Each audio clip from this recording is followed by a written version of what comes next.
அல்ஹம்துலில்லாஹ் வஸ்ஸலாத்து வஸ்ஸலாமு அலா ரசூலில்லாஹ் அம்மா பஅத். கண்ணியத்திற்குரிய சகோதரர்களே, முஸ்லிம் அல்லாத மக்களுக்கு இஸ்லாத்தை எடுத்துச் சொல்வது என்பது நம்முடைய கடமை என்பதை நான் உங்களுக்கு இதற்கு முன்னரே சொன்னேன். அல்லாஹ்வினுடைய மார்க்கத்தை மக்களுக்கு நாம் எடுத்துச் சொல்லும் பொழுது பெரும்பாலும் நம்முடைய உள்ளத்திலே ஷைத்தான் என்ன எண்ணத்தை ஏற்படுத்துகின்றான், இதை நம்ம சொன்னால் நம்முடைய நட்பு முறிந்துவிடும், நம்மை எதிரியாக பார்க்க ஆரம்பித்து விடுவார்கள். அது மட்டுமல்ல, நாம் இஸ்லாத்தை பற்றி சொன்னால் நம்மை திட்டுவார்கள், அடிப்பார்கள், நம்மை தவறாக எண்ணுவார்கள். இந்த எண்ணம் தான் பெரும்பாலும் நம்மிடத்திலே இருக்கின்றது.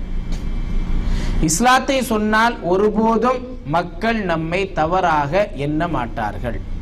இன்னைக்கு உலகளாவிய அளவில் எடுத்துக்கொண்டால் முஸ்லிம்களை பற்றி என்ன நல்ல எண்ணம் மக்களிடத்திலே இருக்கின்றது.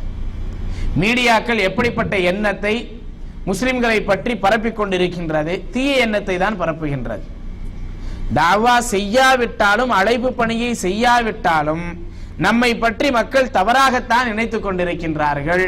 அழைப்பு பணி செய்தால் நமக்கு கெட்ட பேர் கிடைத்தாலும் பரவாயில்லை, ஆனால் அழைப்பு பணி செய்தால் ஒருபோதும் நம்மை மக்கள் தவறாக நினைக்க மாட்டார்கள்.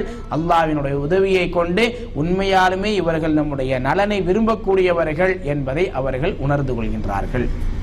அல்ஹம்துலில்லாஹ், பல மக்களையும் நாம் பல இடங்களிலே சென்று சந்திக்கின்றோம். அவர்களுக்கு இஸ்லாத்தை எடுத்துச் சொல்லுகின்றோம். அப்படி எடுத்துச் சொல்லும் பொழுது பல மக்களுடைய ஏக்கம் என்ன தெரியுமா? இத்தனை ஆண்டு காலம் நீங்கள் எங்கே இருந்தீர்கள், ஏன் எங்களுக்கு சொல்லவில்லை? இதுதான் அவர்களுடைய முதல் கேள்வி. அழைப்பு பணியை ஆரம்பித்த ஒரு சில வருடங்களிலே 2000, 2002, 2003 போன்ற காலகட்டத்திலே திருப்பூரில் அரசு மருத்துவமனைக்கு நோயாளிகளை சந்தித்து அவர்களுக்கு துஆ ஓதி அவர்களுக்கு ஆறுதல் சொல்லுவதற்காகவும் அல்லாஹ்வினுடைய மார்க்கத்தை எடுத்துச் சொல்லுவதற்காகவும் ஒரு மருத்துவமனைக்கு நானும் என்னுடன் இன்னும் சில சகோதரர்களும் சென்றோம். ஒரு வார்டிற்கு சென்று அங்கே மக்களுக்கு இஸ்லாத்தை எடுத்துச் சொல்லும் பொழுது, அவர்களுக்காக துஆ செய்யும் பொழுது, அந்த வார்டில் இருக்கக்கூடிய ஒரு செவிலி பெண், ஒரு நர்ஸ், அவர் முஸ்லிம் அல்ல, முஸ்லிம் அல்லாத ஒரு சகோதரி, எங்களை பார்த்த உடனே அந்த பெண் சொன்ன வார்த்தை என்ன தெரியுமா? இளம் வயது பெண் தான். என்ன வார்த்தை சொன்னார் தெரியுமா? பாய், இத்தனை வருஷமா நீங்க எங்க இருந்தீங்க, நீங்க யாரும் வரமாட்டீர்களா என்று நான் எதிர்பார்த்து கொண்டே இருந்தேன். உங்களுக்கு முன்னால் கிறிஸ்தவர்கள் இங்கே வந்து கொண்டே இருக்கின்றார்கள், இவர்கள் வருகின்றார்கள், முஸ்லிம்கள் மட்டும் வருவதில்லையே என்று நான் யோசித்துக் கொண்டே இருந்தேன். இத்தனை ஆண்டு காலம் வராமல் இப்பொழுதாவது வந்தீர்களே, சந்தோஷம் என்று சொன்னார். ஆக நாம் அல்லாஹ்வினுடைய மார்க்கத்தை எடுத்துச் சொல்லுவதற்காக சென்றால் செல்லக்கூடிய இடங்களில் அல்ஹம்துலில்லாஹ் வரவேற்பு இருக்கின்றது ஒழிய நம்மை எதிர்க்கக்கூடியவர்கள் யாருமே இல்லை.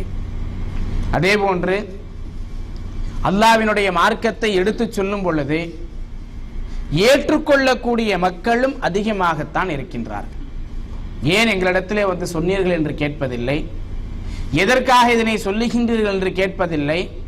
நீங்கள் சொல்லக்கூடிய விஷயங்கள் சரியான விஷயங்கள் தான், இதனை நாங்கள் இத்தனை நாள் யோசிக்கவில்லை, இந்த கோணத்திலே யோசிக்கவில்லை, இனி யோசிக்கின்றோம் என்று சொல்லக்கூடிய அளவிற்கு அல்ஹம்துலில்லாஹ் மக்கள் சத்தியத்தை விளங்கிக் கொள்கின்றார்கள்.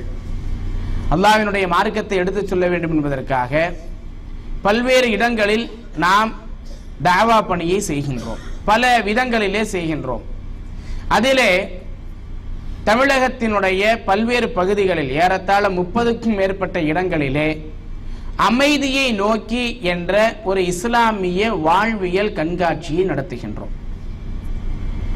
இந்த கண்காட்சியிலே இஸ்லாத்தினுடைய அடிப்படைகளை குறித்தும் இஸ்லாமினுடைய சிறப்புகளை குறித்தும், அதே போன்று குர்ஆன் மாடர்ன் சயின்ஸ், குர்ஆன் மற்றும் நவீன விஞ்ஞானம் என்ற பெயரிலும், அதே போன்று பெண்களுக்கு இஸ்லாம் கொடுக்கக்கூடிய உரிமை என்ன, இப்படி பல தலைப்புகளிலே பல பேனல்கள் தயாரிக்கப்பட்டு 6 அடியில் இருக்கக்கூடிய பேனல்கள் தயாரிக்கப்பட்டு அந்த பேனல்கள் காட்சிக்காக வைக்கப்படும். அதை முஸ்லிம்களும் முஸ்லிம் அல்லாதவர்களும் அதிகமாக வந்து பார்ப்பார்கள். அதிலும் முஸ்லிம்களை விட முஸ்லிம் அல்லாதவர்கள் தான் அதிகமாக வருவார்கள். வந்து அவர்கள் அதனை பார்க்கும் பொழுது இஸ்லாத்தை பற்றி, இஸ்லாமினுடைய அடிப்படைகளை பற்றி அல்ஹம்துலில்லாஹ் விளங்கிக் கொள்வார்கள். பிறகு அவர்கள் அந்த பேனல்களை எல்லாம், எக்ஸிபிஷனை பார்த்து முடித்த பிறகு தாவா டெஸ்க் இருக்கும், அங்கே வந்து அமர்ந்து நம்முடைய தாய இடத்திலே பேசும் பொழுது பெரும்பாலான மக்கள் சொன்ன கருத்து என்ன தெரியுமா? இஸ்லாம் இவ்வளவு அருமையான விஷயங்களை சொல்லுகின்றதா? இஸ்லாம் இந்த அளவிற்கு சிறந்த மார்க்கமா? எனக்கு ஒரு இஸ்லாமிய நண்பன் இருக்கின்றான்.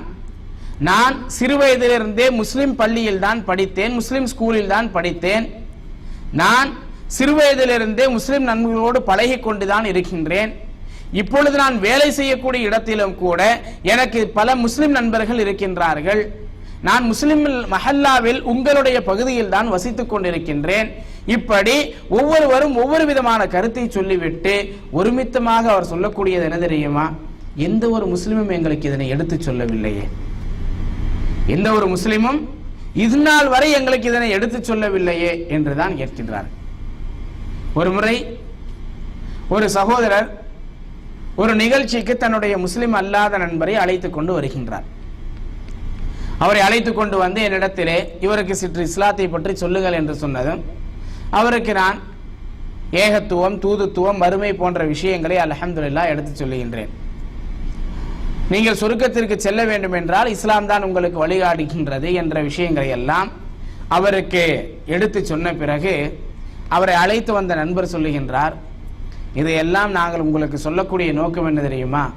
இதை சொல்லாமல் நாங்கள் இறந்து விட்டால் மறுமையில் இறைவன் எங்களை தண்டிப்பான், நாங்கள் நரகத்திற்கு செல்ல வேண்டும் என்று சொன்னதுமே உடனடியாக அந்த நண்பர் என்ன சொன்னார் தெரியுமா? நாம் இன்று பழகவில்லை, பல வருடங்களாக 10 வருடத்திற்கு மேலாக நண்பர்களாக இருக்கின்றோம். இத்தனை வருடமாக நீ எனக்கு இஸ்லாத்தை சொல்லவே இல்லையே, இந்த செய்திகளை சொல்லவே இல்லையே, அப்படியானால் நீ நரகத்திற்கு செல்லுவாயா?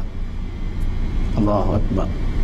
எந்த அளவிற்கு அவர்கள் விளங்கிக் கொள்கின்றார்கள், நாம் இஸ்லாத்தை சொல்லவில்லை என்று அவர்கள் நினைக்கின்றார்கள் என்பதை யோசித்து பாருங்கள் சகோதரர்களே. இப்படி உங்களுடைய பகுதிகளிலே, உங்களுடைய ஊர்களிலே நீங்கள் எடுத்துக்கொண்டால் அங்கும் உங்களுடைய நண்பர்கள், உங்களுடைய அண்டை வீட்டுக்காரர்கள், உங்களுடைய பகுதியிலே வசிக்கக்கூடியவர்கள் ஏராளமான மக்கள் இஸ்லாத்தை பற்றி அறிந்து கொள்வதற்கு ஆவலோடு இருப்பார்கள். ஆவலோடு இல்லை என்று சொன்னாலும் நாம் சொல்லும் பொழுது கேட்பதற்கு தயாராக இருப்பார்கள். விளங்கிக் கொண்டார்கள் என்றால் இஸ்லாமை ஏற்றுக்கொள்வதற்கும் தயாராக இருப்பார்கள். அதற்கு நீங்கள் என்ன செய்ய வேண்டும்? ஒன்று, இங்கே இருந்து கொண்டு உங்களுடைய சகோதரர்களுக்கு, இங்கே இருக்கக்கூடியவர்களுக்கு இஸ்லாத்தை எடுத்துச் சொல்லுங்கள். அதன் மூலமாக அவர்கள் சொர்க்கத்திற்கு செல்ல வேண்டும், நரகத்திலிருந்தும் பாதுகாக்கப்பட வேண்டும். இதுதான் நம்முடைய நோக்கம். இரண்டாவது, உங்களுடைய இங்கு பல ஊர்களிலிருந்தும் சகோதரர்கள் வந்திருக்கின்றீர்கள். உங்களுடைய ஊர்களிலே அல்லாஹ் உங்களுக்கு என்று ஒரு செல்வாக்கை வழங்கி இருப்பான். நீங்கள் சொன்னால் கேட்கக்கூடிய ஒரு சிலர் இருப்பார்கள், சில ஜமாத்துக்கள் இருக்கும். அங்கே தஅவாவினுடைய ஒரு குழுவை ஏற்படுத்துங்கள். தஅவாவினுடைய, குறிப்பாக முஸ்லிம் அல்லாத மக்களுக்கு மத்தியிலே இஸ்லாமை எடுத்துரைக்கக்கூடிய ஒரு குழுவை ஏற்படுத்துங்கள். அவர்களுக்கு தஅவா செய்வதற்கான பயிற்சியை வழங்க வேண்டுமா? இன்ஷா அல்லாஹ் நாங்கள் வழங்குகின்றோம். எங்களை தொடர்பு கொண்டால் தமிழகத்தில் எந்த ஊராக இருந்தாலும், தமிழகம் அல்லாமல் இந்தியாவில் எந்த பகுதியாக இருந்தாலும் இன்ஷா அல்லாஹ் அவர்களுக்கு தஅவாவிற்கான பயிற்சியை கொடுப்பதற்கு தயாராக இருக்கின்றோம். அவர்களிடத்திலே சென்று, உங்களுடைய ஊருக்கு சென்று அங்கே 1 நாள், 2 நாள், 3 நாட்கள் தங்கி அவர்களுக்கு பயிற்சியை கொடுத்து நேரடியாக அவர்களை முஸ்லிம் அல்லாத சகோதரர்களிடத்திலே அழைத்து சென்று அவர்களுக்கு இன்ஷா அல்லாஹ் தஅவா பணி செய்வதற்கான பயிற்சியை கொடுப்போம். அல்லது இது போன்ற நிகழ்ச்சி ஏற்பாடு செய்ய வேண்டுமா? அமைதியை நோக்கி என்ற இந்த கண்காட்சியை நடத்த வேண்டுமா? இன்ஷா அல்லாஹ் அதையும் நடத்துவதற்கு தயாராக இருக்கின்றோம். உங்களுடைய சகோதரர்களை நீங்கள் இப்படிப்பட்ட ஒரு நிகழ்ச்சி ஏற்பாடு செய்ய சொல்லுங்கள். 2 நாட்கள் 3 நாட்கள் நடத்தக்கூடிய இந்த நிகழ்ச்சியிலே பல 100 முஸ்லிம் அல்லாத சகோதர சகோதரிகள் வருகின்றார்கள், இஸ்லாத்தை பற்றி தெரிந்து கொள்கின்றார்கள், இஸ்லாம் சம்பந்தமான புத்தகங்களையும் குர்ஆனையும் வாங்கி செல்லுகின்றார்கள். அல்லாஹ் யாருக்கு நாடுகின்றானோ அவர்கள் அல்லாஹ்வினுடைய மார்க்கத்தையும் ஏற்றுக்கொள்கின்றார்கள். சகோதரர்களே, இது மட்டுமல்லாமல் உங்களுடைய பகுதிகளிலே புக் ஃபேர் போன்றவைகள் நடைபெறும். புக் ஃபேரிலே ஒரு ஸ்டால் எடுத்து அதற்கு வாடகை 5000 10,000 வாடகை இருக்கும். அப்படி வாடகை கொடுத்து ஸ்டாலை நீங்கள் வாங்குங்கள். 10 நாட்கள் அல்லது ஒரு வாரம் நடக்கும். அதிலே இஸ்லாம் சம்பந்தமான புத்தகங்களை நீங்கள் விற்பனைக்கு வையுங்கள், விற்பனை செய்யுங்கள். அது மட்டுமல்லாமல் அங்கே படித்த மக்கள் தான் அதிகமாக வருவார்கள். அங்கே வரக்கூடியவர்களுக்கு இஸ்லாத்தையும் எடுத்து சொல்லுங்கள். அவர்களுக்கு இஸ்லாம் சம்பந்தமான புத்தகங்களையும் குர்ஆனையும் கொடுங்கள். எந்த விதமான தடையும் நமக்கு இருக்காது. அதே போன்று தாவா பணியினுடைய களங்களில் இன்று அல்ஹம்துலில்லாஹ் ஒரு மிகச்சிறந்த களமாக ஸ்ட்ரீட் தாவா இருக்கின்றது. நாம் பல இடங்களிலே ஒரு தாவா ஸ்டாலை போட்டு இப்படி ஒரு டெஸ்க், அதிலே குர்ஆன், சில புத்தகங்கள், ஃபோல்டர்ஸை வைத்துக்கொண்டு மக்கள் ஒன்று கூடக்கூடிய இடத்திலே வாரத்தில் ஒரு நாளோ 2 நாளோ நாம் நின்று கொண்டு வரக்கூடிய மக்களுக்கு குர்ஆனையும் இஸ்லாம் சம்பந்தமான புத்தகங்களையும் கொடுக்கின்றோம். அவர்களுக்கு இஸ்லாத்தை பற்றி எடுத்து சொல்லுகின்றோம். இப்படியும் உங்களுடைய பகுதிகளில் நீங்கள் செய்யலாம். அதே போன்று வெக்கேஷன் என்று வந்துவிட்டாலே நம்முடைய குடும்பத்திலேயே பல திருமணங்கள் இருக்கும். நம்முடைய திருமணங்கள் ஒரு சிலர் ஆடம்பரம் இல்லாமல் செய்தாலும் கூட பெரும்பாலானவர்கள் ஆடம்பரத்தோடு செய்கின்றார்கள். ஆடம்பரம் இல்லாவிட்டாலும் கூட விருந்து என்பது பெரும்பாலும் மண்டபங்களில் தான் இருக்கின்றது. நாம் நம்முடைய உறவினர்கள் முஸ்லிம்களை மட்டும் அழைக்காமல் முஸ்லிம் அல்லாதவர்களை, நண்பர்களையும், அதே போன்று பிசினஸ் தொடர்பில் இருக்கக்கூடியவர்களையும், அதே போன்று அண்டை வீட்டார்களையும் நாம் அழைக்கின்றோம். அப்படி நாம் அவர்களை அந்த திருமணத்திலே அழைக்கும் பொழுது வெறுமனே உணவை மட்டும் கொடுத்து அவர்களை திருப்பி அனுப்பாமல் அவர்களுக்கு மார்க்கத்தையும் எடுத்து சொல்ல வேண்டும். பல்வேறு திருமணங்களிலே அல்ஹம்துலில்லாஹ் நாம் தாவா டெஸ்க் போடுகின்றோம். என்ட்ரன்ஸிலே உள்ளே வரக்கூடிய இடத்தில் இஸ்லாம் சம்பந்தமான புத்தகங்கள், ஃபோல்டர், சிடி, குர்ஆன் போன்றவைகள் இருக்கும். அவர்கள் உள்ளே செல்லும் பொழுது அவர்களுக்கு ஒரு ஃபோல்டரை கொடுத்து விடுவோம். திரும்பி அவர்கள் சாப்பிட்டு விட்டு வெளியே வரும் பொழுது 10 நிமிடம் 20 நிமிடம் அவர்களுக்கு பேசி இஸ்லாத்தை பற்றி எடுத்து சொல்லுவோம். இதிலே பெரும்பாலான முஸ்லிம் அல்லாதவர்கள் பல திருமணங்களுக்கு, முஸ்லிம் திருமணங்களுக்கு நாங்கள் போயிருக்கிறோம். அங்கே போன நல்ல பிரியாணி மட்டும்தான் கிடைக்கும்னு நினைச்சோம். ஆனால் இங்கே வந்து தான் பிரியாணி மட்டுமல்ல, இஸ்லாம் சம்பந்தமான புத்தகமும் கிடைக்கும், இவ்வளவு நல்ல செய்திகளும் கிடைக்கும் என்பதை தெரிந்து கொண்டோம் என்று அல்ஹம்துலில்லாஹ் பல முஸ்லிம் அல்லாத சகோதரர்கள் சொல்லி இருக்கின்றார்கள்.